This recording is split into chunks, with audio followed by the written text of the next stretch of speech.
देखिए, हमारी परंपरा में कोई भी ऐसा व्यक्ति नहीं है जिसने तुलसी महारानी की सेवा ना की हो। कोई ऐसा व्यक्ति आपको मिलेगा नहीं। तुलसी का मतलब क्या होता है?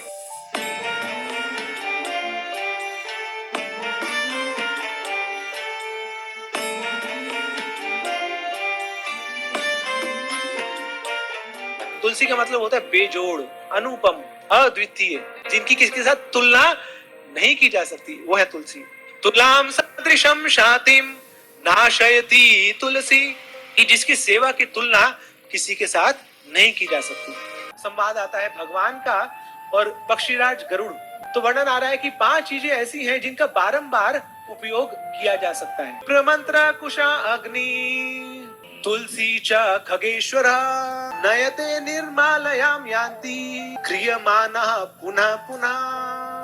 तो विप्र और दूसरे मंत्र उषा घास, देन फोर्थ अग्नि और फिफ्थ है तुलसी। इसका बार बार आप उपयोग कर सकते हैं। तुलसी के पत्रों को यूज कर सकते हैं, तुलसी की मंजरी को यूज कर सकते हैं, तुलसी की टहनी वो भी यूज हो जाती है भगवान की सेवा में। सब कुछ दे सकते हैं तुलसी, पूरे शरणागत है। गर्ग संहिता में बहुत एक लंबा अध्याय आता है जिसमें स्वयं श्रीमती राधा रानी तुलसी की महिमा का गान करती हैं। साक्षात राधा रानी जो भगवान की अंतरंग शक्ति है वो भी तुलसी महारानी की अर्चना करती हैं। कि कैसे श्रीमती राधा रानी ने तुलसी की सेवा करी है उसमें वर्णन आता है। इस प्रकार वो गोपियां जिनकी महत्ता इतनी बताई गई है शास्त्रों में, वो गोपियां भी तुलसी महारानी के चरणों का आश्रय लेती हैं। देखिए क्या स्थिति है श्रीमती तुलसी महारानी की। तच्चित तुलसी कल्याणी गोविंद चरण प्रिय। ये तुलसी क्या है? कल्याणी है। क्यों? क्योंकि गोविंद के चरणों की दासी है। लक्ष्मी देवी भी भगवान के चरणों में है। लक्ष्मी सहस्त्र शत संभ्रम सेव्यमानम। सहस्त्र कोटि लक्ष्मियां भगवान के चरणों की नित्य प्रतिदिन सेवा करती रहती हैं।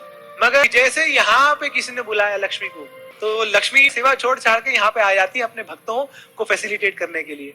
मगर तुलसी महारानी कभी भगवान के चरणों का संग नहीं छोड़ती, हमेशा उनके चरणों की नित्य प्रतिदिन सेवा करती रहती है। इसलिए लक्ष्मी देवी भी कभी कभी तुलसी महारानी से ईर्ष्या कर बैठती हैं कि चरणों की सेवा मैं भी कर रही हूँ, ये भी कर रही है, मगर इनकी सेवा नित्य है और मैं यहाँ पे भी अपना चंचलपन छोड़ नहीं पाती हूँ। भौतिक जगत में तो चंचला हूँ, मगर कृष्ण के चरणों में भी कई बार वो चंचलता सामने प्रदर्शित हो जाती है। तो भगवान की आराधना पूर्ण कब होती है?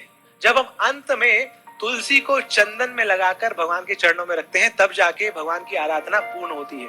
16 प्रकार से भगवान की सेवा करी जाती है ना, षोडश उपचार उसको बोला जाता है। 16 आइटम्स को ऑफर किया जाता है। मगर अंत में क्या करता है पुजारी?